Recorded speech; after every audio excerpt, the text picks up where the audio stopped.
For those of you visiting, this has been a series of textual lessons teaching through the book of 1 Corinthians. And 1 Corinthians chapter 7, this latter part of the chapter, is concerning virgins, and I put virgins in parentheses, not to mean that they weren't virgins, but just to look at the context of what he's talking about when he's talking about these virgins. But by way of review, in chapter 1 we had this great introduction by Paul where he talks about how the Corinthians and all Christians, they're called and sanctified or made holy in Christ. And that the problem they had, as we've talked about before by way of review, that they had a couple problems, which are problems in the church today, is some were exalting men. I'm with Paul, I'm with Apollos, I'm with this guy, I'm with that guy. And some were exalting human wisdom. They thought that they were smarter, they were leaning on their own thinking rather than God's revelation and spiritual wisdom. In chapter 2, Paul, he even talked about how when he came in weakness. He didn't come with clever speech. So our faith has to be in God's power, not in signs and wonders. It said that the Jews, they look for signs, the Greeks search for wisdom, but that's not how God's truth is revealed. It doesn't come through man's wisdom. It comes through the revelation, through the Spirit, and that's what Paul was trying to give to them. He had spiritual revelation as an apostle, and so it was revealed through that Spirit. So by implication, these spiritual people, and as we talked about, the Corinthians, they thought that they were spiritual, right? I mean, they had spiritual gifts, but they weren't acting like spiritual people. So he says, if you're spiritual people, you should accept God's spiritual revelation. And then we moved into chapter 3 where we saw this irony that you can't be both spiritual and divided. So if they thought they were spiritual but they were divided, that didn't make sense. They had this false view of servants, and so he corrects that. Here they were being arrogant and choosing sides. And then he says, that one plants, one waters, and God is the one who gives all the increase. He talks about Jesus Christ as the only foundation that can be laid. You can't build a church on human wisdom. You can't even build the church on using man's thinking and human leadership there. You have to base it on Christ and his teaching and revelation. He gives a warning about destroying God's building. Anyone who destroys God's building, God's going to destroy that. And then he says, in the end, all these blessings are, all these workers that have been sent, whether it be Paul or whether it be Cephas or Christ, Paul or Apollos, they're all were given to them as blessings from Christ. And so why they would choose one over another and be jealous, it didn't make any sense. And then chapter 4, it seems that the Corinthian church were trying to judge against Paul, and he reminds them that only Christ can judge Christ's servants. And they had a kind of a twisted view of what servanthood was. Here they were puffed up and arrogant. He reminds them the examples of the apostles, how they were beaten up, how they were mistreated, how they went hungry. So he corrects them there, and then at the end of the chapter, he appeals to them as a father, and he gives them that ultimatum. He said, I can come with a rod, or I can come with a spirit of gentleness. Ultimately, he wants to come when he arrives in Corinth with a spirit of gentleness. In chapter 5, there's this issue of immorality in the church in Corinth that the Corinthian church had not taken any action against, and that was some sexual immorality, some fornication. In this case, it was a man who had his father's wife. And he uses the analogy of the Passover. During the Passover, they had to get all the leaven out of the house. And he says, you got to get this sin out of the camp. Just like he said, Christ is our Passover, and so we cannot have any sin in the church. And he encourages them to take action, and then he goes into talking about judging those who are within. He had already made a judgment. He wants them to do that. We go into chapter 6, and we have these two people who are they're disputing over stuff, taking people to court. The idea was they were bringing shame on the church. And he says, basically, if you're trying to win something against your brother, you've already lost before you even got your judgment heard, because it's just such a shame on you that you're doing this. And the irony was they thought they were so wise, but they didn't have anybody wise in the church to actually resolve this thing, so it was kind of a shame on the church. And then he gives this laundry list of wrongdoers, and by implication, defrauding each other by taking each other to court. It was implicating them as wrongdoers as well. And then in the latter half of the chapter, he gives these contrasts. You could be mastered by your desires, and he's alluding to sexual desires and other desires, or your desires for food and other stuff. He gives that example. You can either be mastered by the Lord, or you can be mastered by your body and its desires. You can be joined to your desires, joined to a harlot, sexual immorality, or you can be joined to the Lord. In our body, you can either glorify God with your body, or you can dishonor God with your body. And the idea was to honor God with the body, be joined to the Lord, not sexual immorality, be mastered by the Lord, and not our desires. In chapter 7, basic chapter 7 up to this point that we're going to talk about today, he was given several different addresses to the married. He was talking about celibacy versus sexual relations and how the married have an obligation to fulfill each other's sexual desires. He talked about the unmarried, those people who weren't married, and widows. We talked about how this most likely means they were never married. And he gives a command not to separate from a spouse. Don't even separate from somebody who's an unbelieving spouse if they will remain with you. Some people most likely were married when they became converted to Christ and they wanted to know, what should I do with this unbelieving spouse? He says, remain with them. Let the other person initiate the separation, not the Christian. And then the guiding principle there in chapter 17 to 24 is just remain as you are. Be content to serve God in whatever situation that you can be in. If you're a slave, serve in that situation. If you can become free, that's great. But who you are in Christ is not made up of whether or not you're married or celibate. Some people were thinking that maybe there was something to that. So today's outline is going to be 3 points that he's given again that singleness is preferred in the case of these virgins. Some reasons for being single, but if they want to marry, it's not a sin. So some of this is same concepts, just applied again in this latter part of the chapter, but some of this might be new. So if you look at singleness being preferred, and what we should do is we should just turn to 1 Corinthians and just read through the text really quick. I'm reading from the New American Standard version, and we're going to talk about some reasons why I don't like their treatment of this whole text. But starting off, I'm going to read from it, starting in verse 25, going through verse 40. So let's read 1 Corinthians chapter 7, 25. Now concerning virgins, I have no command of the Lord, but I give an opinion as one who by the mercy of the Lord is trustworthy. I think then that this is good in view of the present distress, that it's good for a man to remain as he is. Are you bound to a wife? Do not seek to be released. Are you released from a wife? Do not seek a wife. But if you marry, you've not sinned. And if a virgin marries, she's not sinned. Yet such will have trouble in this life, and I'm trying to spare you. But this I say, brethren, the time has been shortened, so that from now on those who have wives should be as though they had none, and those who weep as though they did not weep, and those who rejoice as though they did not rejoice, and those who buy as though they did not possess, and those who use the world as though they did not make full use of it. For the form of this world is passing away. But I want you to be free from concern. One who's unmarried is concerned about the things of the Lord, how he might please the Lord. But one who is married is concerned about the things of the world, how he might please his wife. And his interests are divided. The woman who is unmarried and the virgin is concerned about the things of the Lord, that she may be holy both in body and spirit. But the one who's married is concerned about the things of the world, how she might please her husband. This I say for your own benefit, not to put a restraint on you, but to promote what is appropriate and secure, undistracted devotion to the Lord. But if any man thinks that he's acting unbecoming towards his virgin daughter, if she's past her youth, and if it must be so, let him do what he wishes. He does not sin, let her marry. But he who stands firm in his heart, being under no constraint, but has authority over his own will, and has decided this in his own heart to keep his own virgin daughter, he will do well.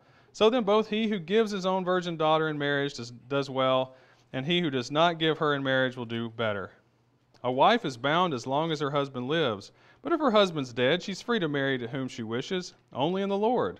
But in my opinion, she's happier if she remains as she is, and I think that I also have the Spirit of God. Anybody confused?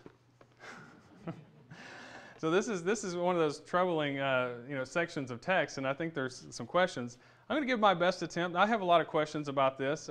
Obviously we're reading one half of a side of a two-way conversation. It seems that the Corinthians had sent a letter with some questions to Paul. Paul is sending another letter. It's like, if you were, how they used to have party line phones, and for some reason, we're just hearing half of this conversation here. So we'll try to piece it together. And if you have any questions or think I've missed the point, I'd be happy to talk to you afterwards. So it starts off here in verse 25. It's talked about concerning virgins.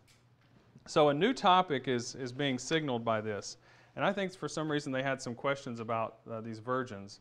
Now, if you notice 6 times in this letter, you may be familiar with this if you studied Corinthians before 1 Corinthians, this and concerning, or your translation may say now concerning. It's used 6 times, and here I've put it on here for your convenience. In chapter 7, 1, he says, and concerning the things you wrote. Here he's saying, and concerning virgins. In chapter 8, he'll say, in concerning things sacrificed to idols. In chapter 12, he'll say, concerning spiritual gifts. And then concerning the collection for the saints, which we read this morning. And then concerning Apollos. So this kind of signals as he's changing gears and switching subjects. So what are these virgins? Well, obviously, most of us know what a virgin is. In the Greek, it's parthenos, somebody who hasn't had sexual relations. And what question did the Corinthians have about these virgins? Well, notice the structure of chapter 7 here. He first addressed the unmarried, and by context we learn that those were Christians that had never married. And then he talked to widows, somebody whose spouse is dead, Christian whose spouse is dead. And then to the married, Christians, and by context we learn that most likely that was Christians married to other Christians.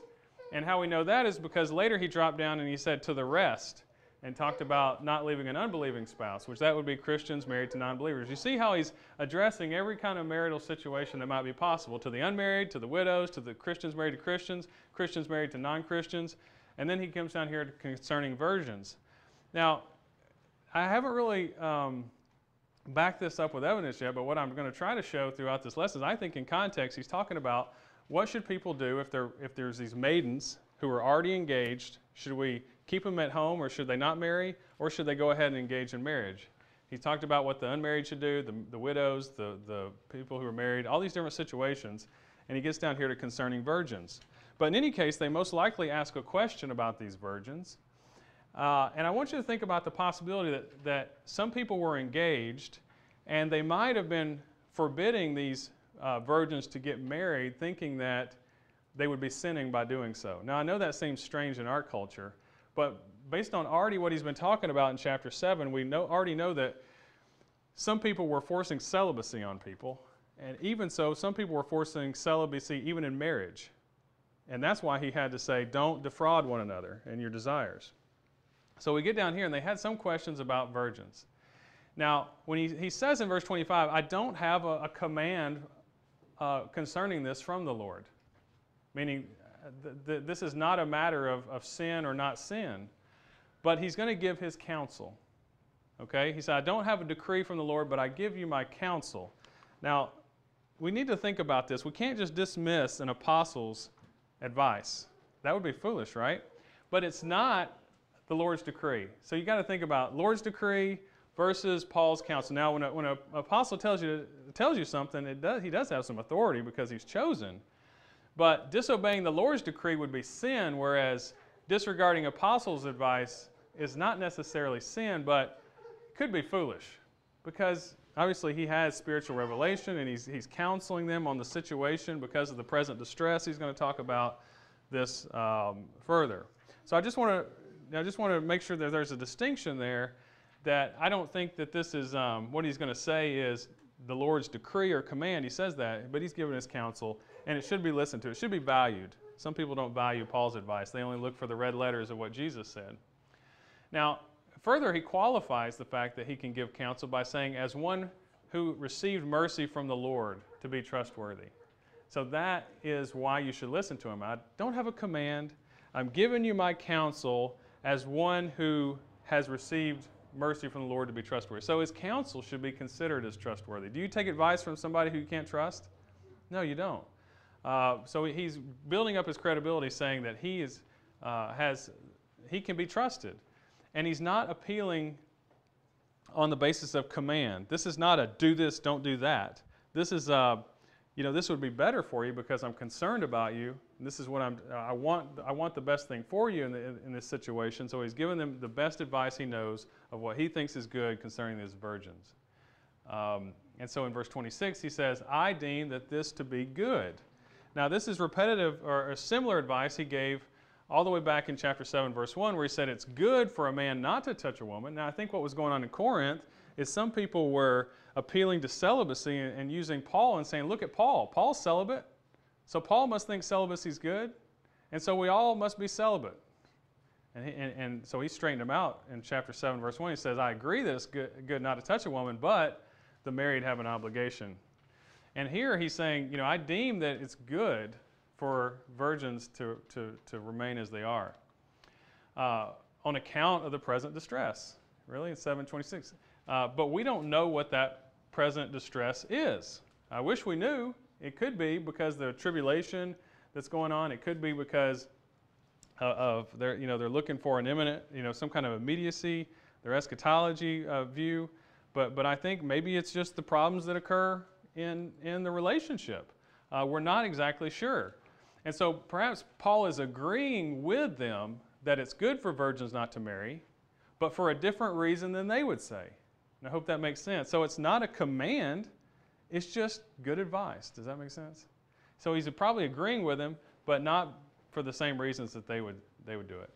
And in chapter 7, verse 27, this is what we need to take a look at here, because what does this verse actually mean? New American Standard says if you're bound to a wife.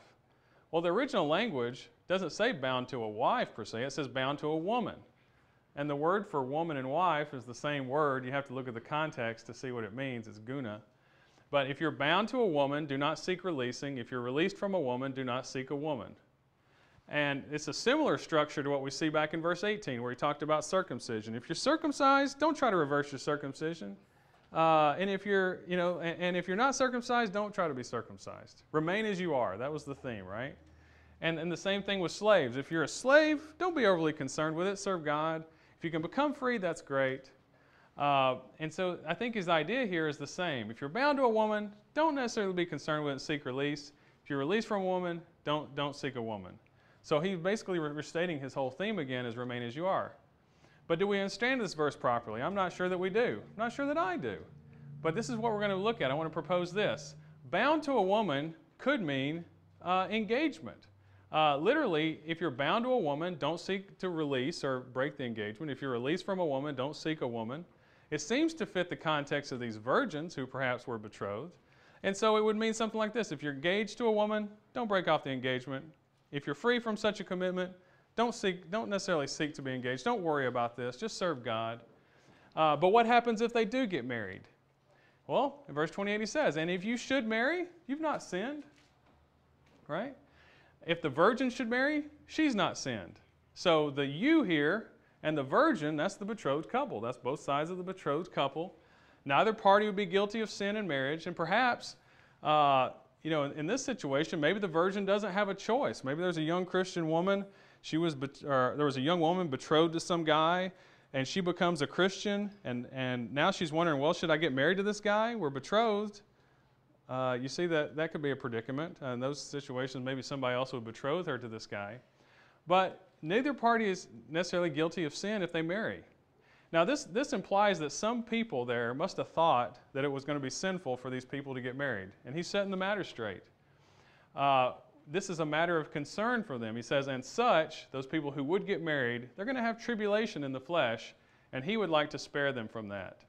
Now, again, we don't know what this trouble is or this tribulation, but his concern is to help them avoid some kind of trouble, and that is clear. It could be the troubles that married couples experience. I'm married, many of you are married. We experience troubles in the flesh and stuff like that. Could be something that was going on at that time, the present distress that's going on, some kind of persecutions that he wants them to avoid. That would put it that would view the letter in a time-limited context, which would mean that this advice doesn't really have that much application today. And I like to think it does have some kind of application today. So depending on your take about that, we could discuss that later. But why might a Christian remain single? He's going to give some advice on this, some reasons for being single, in verses 29 through 35. He says, and this I say, brethren, the time has been shortened. Now that's a weird phrase. The time has been shortened as to the rest. And I wrestled with this. What does he mean by the time is short? Does he mean that he's expecting an imminent return of Christ? Perhaps. And I think that even today as Christians, we should all live like that. That our whole worldview has changed because we become a Christian. So based on our time on earth, it's short compared to eternity. Everything on earth is short. We don't look at the world as the end-all be-all. It's just our life is just a minute portion of all of eternity, and we realize that now. So comparing eternally, earthly matters are just insignificant. It doesn't matter if I'm married in the grand scheme of things of eternity, does it? Think about it. Many times our whole world is wrapped around some relationship, whether it be our husband or wife or children and such. But in the grand scope of time and serving God through eternity, it's not all about these relationships, whether you're celibate or whether you're a widow or whether you're married, all these things that he's been saying. So in verse 29 he says, the ones having wives might be as not having. Now I don't think he means that they don't have a wife. I don't think he means that they're not having relations with their wife. It's just they are looking at this thing properly in comparison throughout all eternity. That's the proper Christian worldview. The ones crying is not crying. I don't remember what I cried about as a baby, and there's so much time that's been separated from that. And when I look through the corridors of time, it's not going to matter. All our pain and sorrow and everything that's going on now doesn't really matter in the grand scheme of things. The ones rejoicing as not rejoicing. Imagine somebody who is sinning and they're having a big time now, but throughout the sands of time of eternity, that is just a fleeting passing pleasure. The ones buying as not possessing. What do we do now? I'm going to see how much I can stock away on my 401k, and I'm going to build up all this pile and pile and pile and pile, and that's what man does. He piles up stuff. But in the grand scope of time, we didn't come into the world of those things. We can't take those things away. So from our Christian worldview, if it's proper, we're buying things as if they're just slipping through our hands. Just what I need, but not as really possessing these things. And the proper attitude a Christian has is everything I have is the Lord's anyway. He gives, he takes away. And the ones using the world is not fully using. I mean, you're not going to, that's the world tells you just live life to the fullest, use it up. But the Christian, he doesn't see it that way. He knows that everything here is just temporary and passing. So I think he's trying to recorrect them on the time has been shortened. They're supposed to have the right, proper worldview. So in really, if you think about it, somebody would say, oh, well, it'd be so awful for this virgin, never to marry. Well, in the grand scheme of eternity, it's insignificant, isn't it? But he's going to go on to say it doesn't matter if she marries or not. So here's the reason. The reason is, he says in verse 31, or the cause of it, is that the form of this world is passing away. And that's what I was reiterating my point is. He's just saying that everything in life is temporary. And that's a great lesson for us. I mean, do we share this perspective, this radical perspective on things that we should have as Christians? Or sometimes we get so, I remember when I was single, sometimes I get so frustrated that I was single that it really bothered my devotion to the Lord. Or sometimes, as a married couple, we could get so distraught over our relationship that it could distract from our relationship to God. So the single person, they can't really serve God fully because they're worried about being single. And the married person, maybe they're so distraught about being married that they're distracted and they can't serve God fully. And ultimately, we need to have this worldview that the relationship should not affect our service to God. And we oftentimes we get concerned over the things of this life. And I think that's what he's trying to point out, that we shouldn't do that. That's what he's trying to spare them from in verse 32. He says, I desire you to be free from this care. The unmarried cares for the things of the Lord, how he might please the Lord. He's talking about the unmarried man, the one who would not take that virgin as the wife. And he says, the one having married, he cares for the things of the world, how he might please his wife. Now that's not sinful, it's just the way it is, right? I mean, now I married Fiona, I have to make sure that she's taken care of. It's not sinful, that's my responsibility as a man, as a Christian. But if I was single, I'd have more time in a day that I could devote to the Lord. And in verse 34, he says, he has been divided. That just means his time has been divided. That doesn't mean like it's sinful to do either one. He's just saying naturally that you shouldn't be worried about these things, that it's naturally what happens is you get divided, your attention gets divided. And then he, to be fair, he turns to the woman too in verse 34. He says, the unmarried woman, the virgin, she cares for the things of the Lord. She can be totally dedicated. She can be holy both in body and in spirit. But the one who's married, she cares for the things of the world, how she might please the man. That's just how it works. So if our total priority is serving Christ and I'm a single person, I need to consider these things. I need to consider these things. The church and our society puts pressure on people that something's wrong with you if you don't get married. That's wrong. Sometimes even in the church, we look at people, single Christians, with suspicion that, oh, they must be something wrong with them. You know, maybe they have homosexual tendencies. You know, maybe Maybe there's something, maybe they're broken some way. No, maybe they're considered their service to the Lord, and they want to be single and serve the Lord. So I know in our society, we're looking at this letter in a different culture, in a different time, but I think the applications still hold true that before I get married, I need to consider these things. We need to be teaching young people these things, that this is a viable option. This is what Paul taught, and there's nothing wrong with it. And then he says, verse 35, he says, I say this unto your own profit, your advantage. And I love how this is in the literal. We lose this in a lot of translations. Does anybody's translation say to throw a noose on you? Most of them say, I don't say this to restrict you. But I like the language of, I'm not saying that the virgin should remain single as if I'm throwing a noose on your neck and tightening it to make something strict. Have somebody ever given you advice and you just thought, oh, they're just trying to be mean to me? We don't see it as the good they're trying to do for us. That's what Paul's trying to explain here. I'm not telling you something to try to bind you up. I'm trying to tell something that's for your good, for your advantage, and you need to see it like that so you can serve the Lord without distraction. So it's intended to benefit them and not distract. For some, celibacy could be best. For some that have strong sexual desires, marriage is going to be best. And he said both are blessings. He said that earlier in the chapter. But the goal here is to serve Christ without this anxiety, without this distraction for our sexual situation, our marriage situation. And so that's what he's going to go in here in verse 36 through 40 and just say that marriage is not a sin. Now I want to read this because this verse, I don't know that I have the perfect grasp on this, so I'm going to need your help with this. For a long time I thought this verse, and as I read it in the New American Standards, talking about whether or not a man gives away his daughter in marriage, right? But there's just something that seems so strange about this. So I'm going to read this in the New King James Version, which I think does a pretty good job translating this. And then I'm going to read it in NIV, and they give you a different perspective on this. So here's the New King James Version. It says, if any man, and I'm in chapter 7, verse 36, says, if any man thinks he's behaving improperly toward his virgin, if she's past the flower of youth, and thus it must be, let him do what he wishes. He does not sin, let them marry. Nevertheless, he who stands steadfast in his heart, having no necessity but has power over his own will, and has so determined in his heart that he will keep his virgin, does well. So that he who gives her in marriage does well, and he does not give her in marriage does better. Now, you notice when I read it in the New American Standard Version, it was talking about a man's daughter. Here they stand neutral, and he just says his virgin, that's faithful to the original Greek. It just says the man's virgin. Excuse me. So we have two possibilities I want you to consider.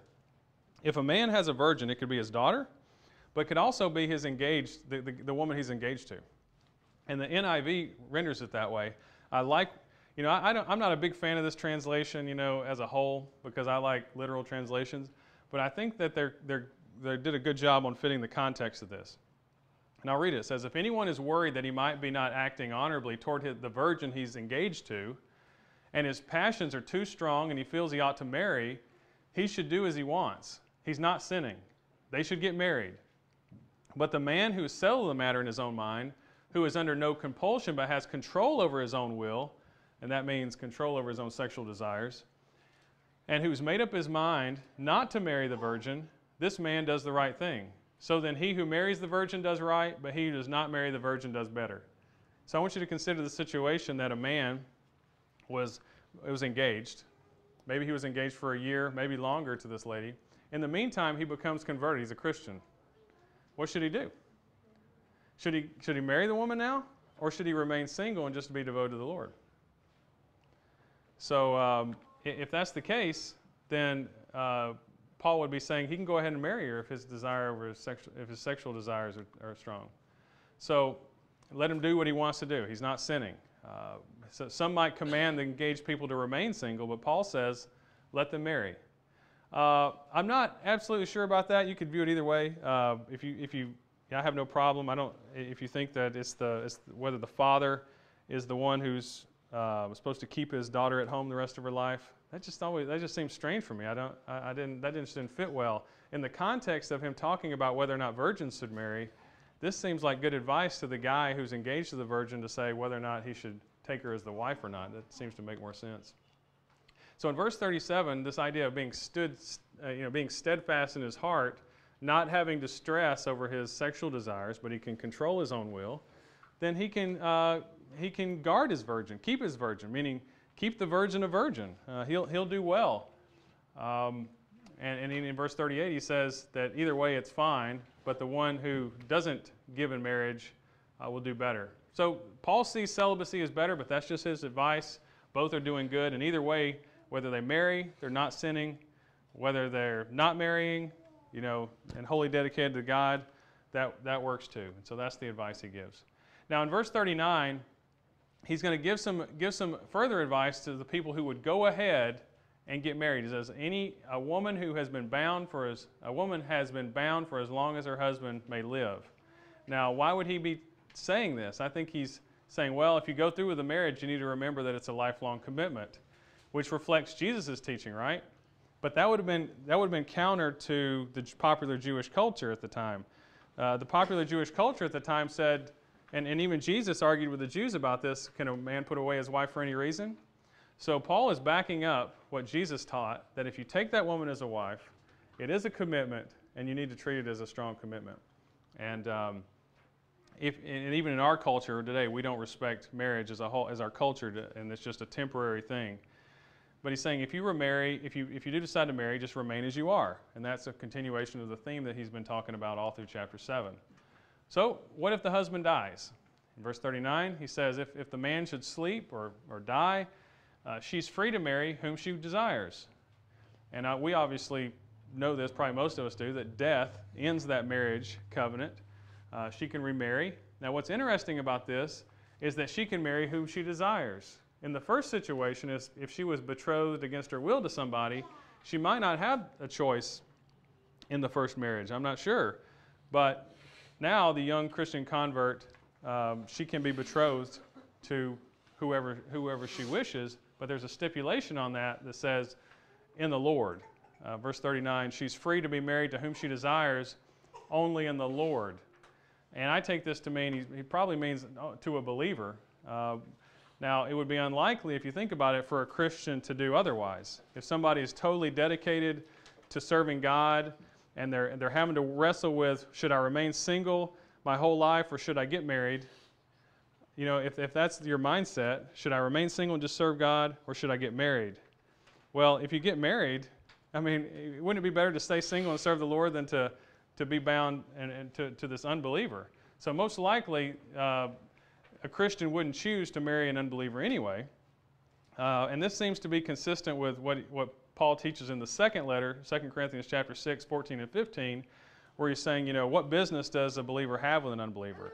Being unequally yoked. And so I see that being consistent there. But his overall advice in verse 40 is that the widow would be happier if she would just remain as she was.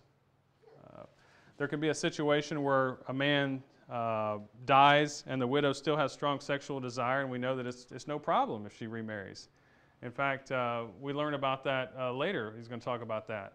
But here, his opinion is you'd be free from trouble and free from distraction from serving God if you just remained as you were. So we need to also consider that this advice is viewed in light of this present distress and this tribulation, which we don't know a lot about. But we also need to respect the fact that Paul is guided by the Holy Spirit here, so his judgment should be counted as trustworthy. So that's the lesson for today. I know that it was maybe a little technical in detail. I appreciate you staying with me and not falling asleep on me. If you have any questions about this, probably the main thing that you may not have heard before would be the idea that this is talking about a man and his engaged fiancée rather than a father virgin daughter situation. And we can look at that in more detail if you want to know more. But what I want us to think about today is, you can ask me questions, is are we serving God fully without distraction? Have we let our situation, whether or not we're single, overcome us to a fact that where we can't even really just focus on what we need to in this life to serve God? Or have we let our marriage situation just consume all of our time and all of our thoughts and all of our resources to where we're really not providing any service to God? Either one of those would be wrong because God wants to be first in our life. He wants to be where we put our time and attention and our full devotion. There's nothing wrong with being married, but there is something wrong with not putting God first in our life.